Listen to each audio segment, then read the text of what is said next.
Bismillahirrahmanirrahim. Assalamu alaikum students. I hope your day is going well. I am your science teacher and today we will learn about unit number 4, living organisms and their environment. Unit number 4, page number 42.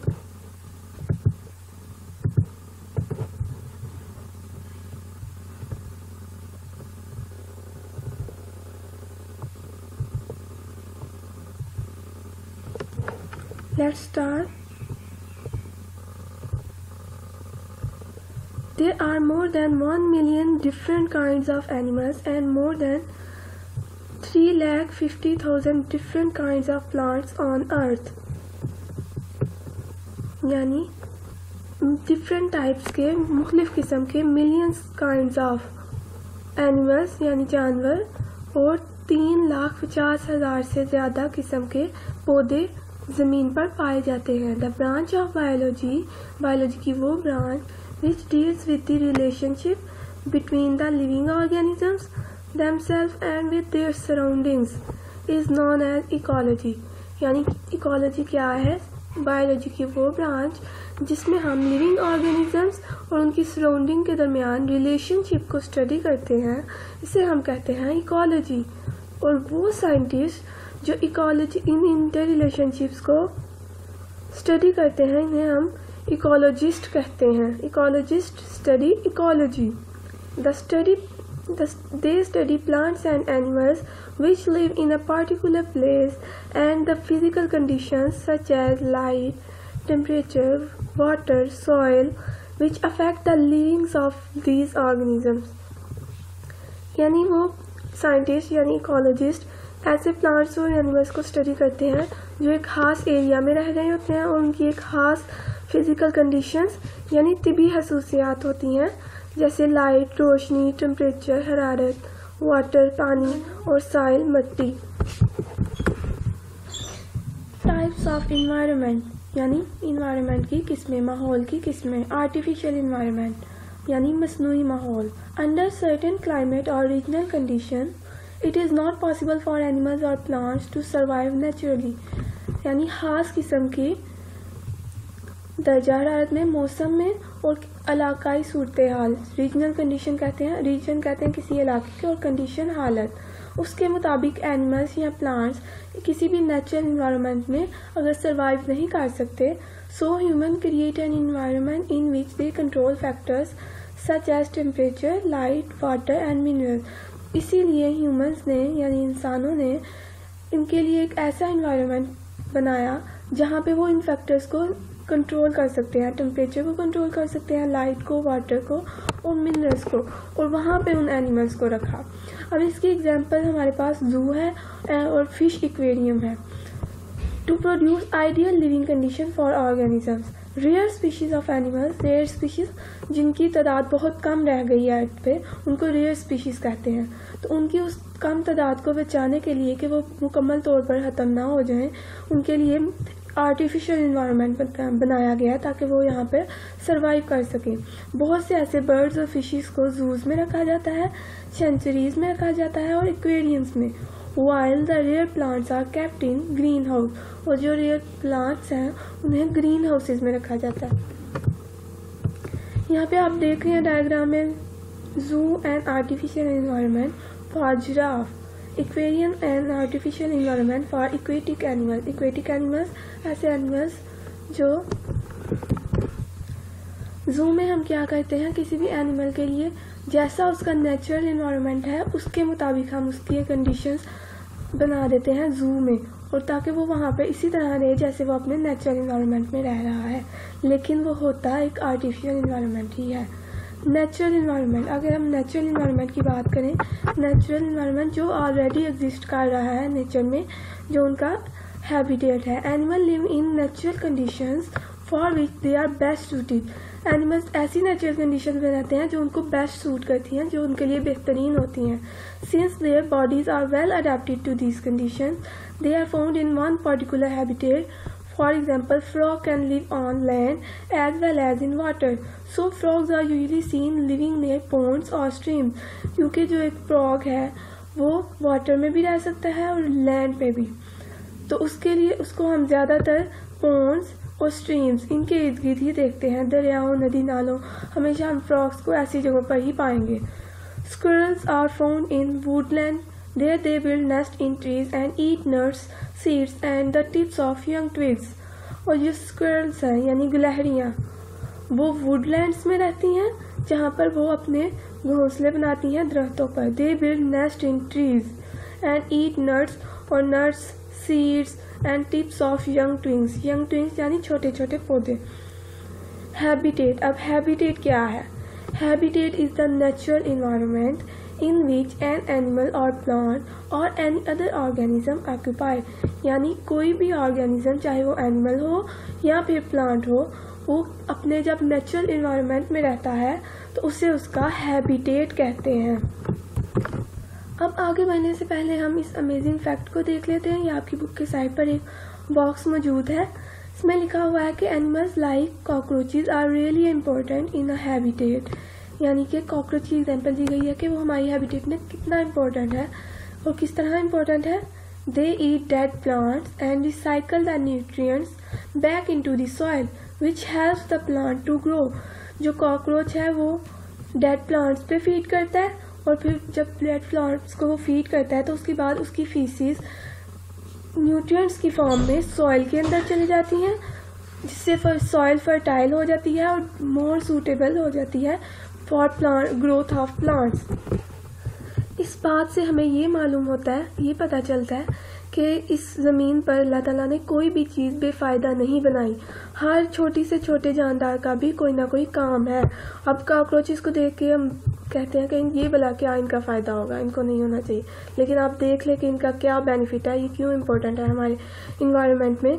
क्योंकि ये nutrients soil में add करते हैं और soil में जितने ज़्यादा nutrients add होंगे उतना ही सॉइल सूटेबल होगी प्लांट्स की ग्रोथ के लिए। नेक्स्ट है हमारे पास इकोसिस्टम्स। अब इकोसिस्टम क्या है? Organisms constantly interact with each other and with their physical environment in order to obtain nutrients, shelter and to reproduce. Organism अपने इन्वायरमेंट के साथ, फिजिकल इन्वायरमेंट के साथ मुसलसल कांटेक्ट में रहते हैं क्योंकि वो वहाँ से न्यूट्रिएंट्स हासिल करते हैं, फूड हासिल करते हैं, शेल्टर पनाहगाह यानी घर, and to reproduce. The relationship between living organism and their environment make an ecosystem. Living organism जिसमें एनिमल्स और प्लांट्स भी आ जाएंगे, जब वो अपने इन्वायरमेंट के साथ, उनके इन्वायरमेंट के साथ रिलेशनशिप को हम स्टडी करते हैं तो ये एक इकोसिस्टम बनता है। An ecosystem is made up of all producers and consumers. Producers में प्लांट्स आ जाते हैं, एंड कंज्यूमर, और कंज्यूमर में वो एनिमल्स जो प्लांट्स को पर फीड करते हैं in a community as well as the physical environment. An organism naturally prefer to live in a particular environment in which is full of resources for them, and that environment become their habitat.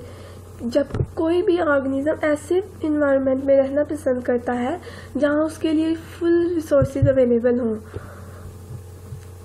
और वो फिर place उसके लिए habitat बन जाती है। All the living which affect the way of life of a plant और animal are called environment, यानी वो तमाम चीज़ें, ऑल द थिंग्स जो किसी भी प्लांट्स या एनिमल्स के वे ऑफ लाइफ को अफेक्ट करती हैं, यानी उनकी ज़िंदगी गुजारने के तरीके को अफेक्ट करती हैं, उससे उस एनिमल या प्लांट्स का इन्वायरमेंट कहते हैं। Environment includes the physical conditions such as climate यानी मौसम, सॉइल यानी मिट्टी, एंड वाटर पानी, and the other organism that live in same place, यानी कि ना सिर्फ किसी भी लिविंग ऑर्गेनिज्म का के इर्द गिर्द ये फिजिकल कंडीशन इम्पॉर्टेंट है, बल्कि उसके इर्द गिर्द जो दूसरे लिविंग एनिमल्स रहते हैं, लिविंग थिंग्स, वो भी उनके लिए इतना ही अहम है। इसके बाद है living organism in ecosystem, habitat, community and population. इस पैराग्राफ में हम पढ़ेंगे कि हैबिटेट क्या है, पॉपुलेशन क्या है एंड कम्युनिटी क्या है। हैबिटेट के बारे में हमने पढ़ लिया है कि वो प्लेस है जहाँ पे किसी भी लिविंग थिंग को उसके लिए सूटेबल कंडीशन मौजूद होती हैं तो वो उसे अपना हैबिटेट बना लेता है। इसके बाद अगर हमारे पॉपुलेशन क्या है, अगर इस पैराग्राफ को रीड करने के बजाय अगर यहाँ पे टेबल मौजूद है, एक डायग्राम, इसी को समझ लें तो आपको इसकी समझ आ जाएगी। इंडिविजुअल है सबसे पहले, किसी भी एक तरह का जो लिविंग थिंग है, अगर यहाँ पे ऐसे एग्जांपल में फिश है, एक फिश, वन फिश, ये एक इंडिविजुअल है, वन ऑर्गेनिज्म। जब सेम ऑर्गेनिज्म की एक से ज़्यादा स्पीशीज किसी एक जगह पर मौजूद हो तो हम उसे कहते हैं उस इंडिविजुअल की पॉपुलेशन। जैसे आप इस टेबल में देख रहे हैं कि यहाँ पे आप 3 फिशेज मौजूद हैं, 3 हो, 4 हो, जितनी भी फिशेज, लेकिन सारी एक ही तरह की फिश हैं, तो ये फिश की पॉपुलेशन है।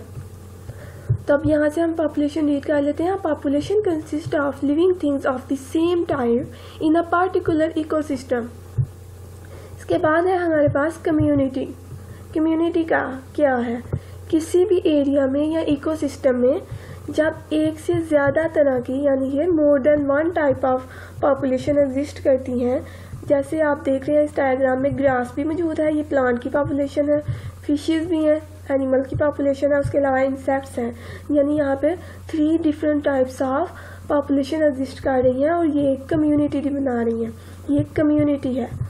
Different population of the same ecosystem collectively make a community. A community is a collection of all the plants and animals found in a particular ecosystem. और वो भी particular ecosystem में, यानी एक खास जगह पे। जैसे अभी जो हमने यहाँ पे एग्जाम्पल में कम्युनिटी देखी है फिशेस की, ग्रासेस की एंड इंसेक्ट्स की, ये एक इक्वेटिक इकोसिस्टम है, यानी इन वाटर।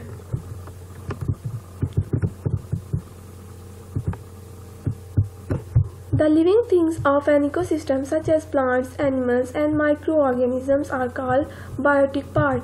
अब कोई भी जो इकोसिस्टम है उसमें 2 तरह के कंपोनेंट्स मौजूद होते हैं, बायोटिक एंड एबायोटिक। बायोटिक जो लिविंग थिंग्स हैं जिसमें प्लांट्स भी आ जाएंगे, एनिमल्स भी, and micro organism. Micro organisms यानी बहुत छोटे जानदार जैसे बैक्टीरिया एंड वायरसेस। उसके अलावा नॉन लिविंग फैक्टर जैसा कि वाटर, एयर एंड सॉइल है जो, वो एबायोटिक पार्ट ऑफ इकोसिस्टम है। इसके बाद आ जाए हम अगर काइंड्स ऑफ हैबिटेट पे, यानी हैबिटेट की कितनी किस्में हैं, कितनी काइंड्स की हैं, कितनी टाइप की हैबिटेट है, तो यहाँ पे हमारे पास different types of habitats are present. 2 main habitats जो हैं वो है simple habitats and complex habitat. अब सिंपल हैबिटेट्स क्या होती हैं? ऐसा हैबिटेट जिसमें सिर्फ एक ही तरह की कम्युनिटी पाई जाती है, यानी एक ही तरह के ऑर्गेनिजम्स उसमें प्रेजेंट होते हैं, which is inherited by single community of organism. These type of habitats are called simple habitat. इसकी एग्जांपल है हनी बी और आंट्स। हनी बी एक बी हाइव में रहती हैं और वहाँ पे सिर्फ हनी बीज ही रहती हैं, हनी बीज के साथ कोई दूसरा ऑर्गेनिज्म नहीं रहता। तो इसका मतलब जो हनी बी का हाइव है वो एक सिंपल हैबिटेट की एग्जांपल है। इसके बाद है ants live in their colony where no other living organism can live. इसी तरह आंट्स यानी चींटियों की एग्जांपल है कि वो एक कॉलोनी में एक ग्रुप की फॉर्म में रहती हैं और उनके साथ कोई दूसरा ऑर्गेनिज्म नहीं रहता। इसके बाद है कम्प्लेक्स हैबिटेट। अब ऐसा हैबिटेट जिसमें एक से ज़्यादा कम्युनिटीज ऑफ ऑर्गेनिजम्स एग्जिस्ट करती हैं उसे हम कम्प्लेक्स हैबिटेट कहते हैं। और इसकी एग्जांपल हमारे पास है एक ट्री। एक ट्री पर डिफरेंट टाइप्स ऑफ बर्ड्स अपना नेस्ट बिल्ड करते हैं, यानी रहते हैं। एक ही ट्री के ऊपर हमारे पास पैरट्स भी होते हैं, स्पैरोज, ईगल्स। मुमकिन है कि उसी ट्री के अंदर कुछ इंसेक्ट्स भी रह रहे हों।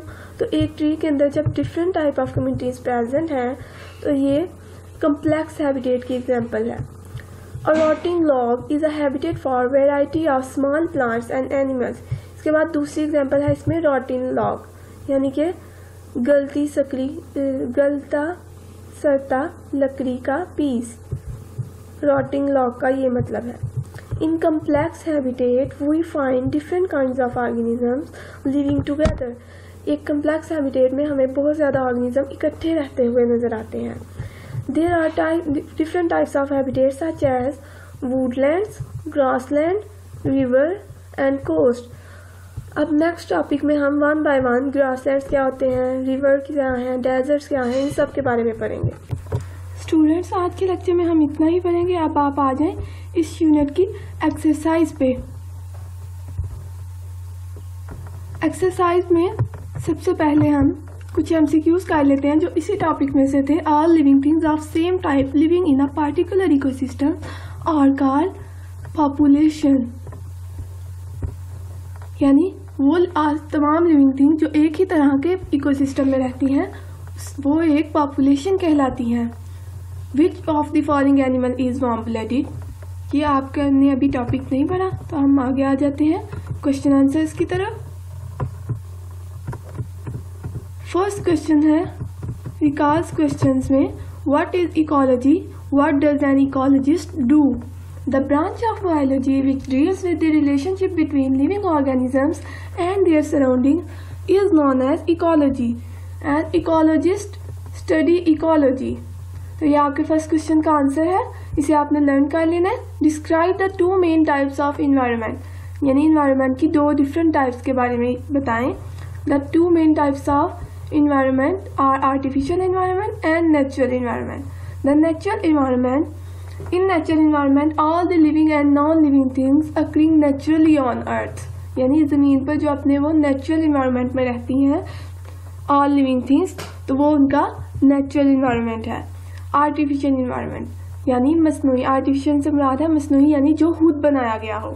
Artificial environment is formed as a result of human modification in the natural environment, यानी कि इंसानों ने, ह्यूमंस ने जो मॉडिफिकेशंस की हैं नेचुरल इन्वायरमेंट से और एक आर्टिफिशियल इन्वायरमेंट बनाया है। फॉर एग्जांपल जू एंड एक्वेरियम्स। तो ये दोनों क्वेश्चंस आपने लर्न कर लेने हैं और इन्हें नोटबुक पे लिख लेना है। नेक्स्ट क्वेश्चन है explain the kinds of habitat. There are two main kinds of habitats, simple habitats and complex habitat. इसके बारे में भी मैं आपको बता चुकी हूँ, तो अब आपने इसे लर्न करना है इन तीन क्वेश्चंस को और इन्हें अपनी कॉपीज में लिख लेना है। ये आज आपका टास्क है आज का। अल्लाह हाफिज।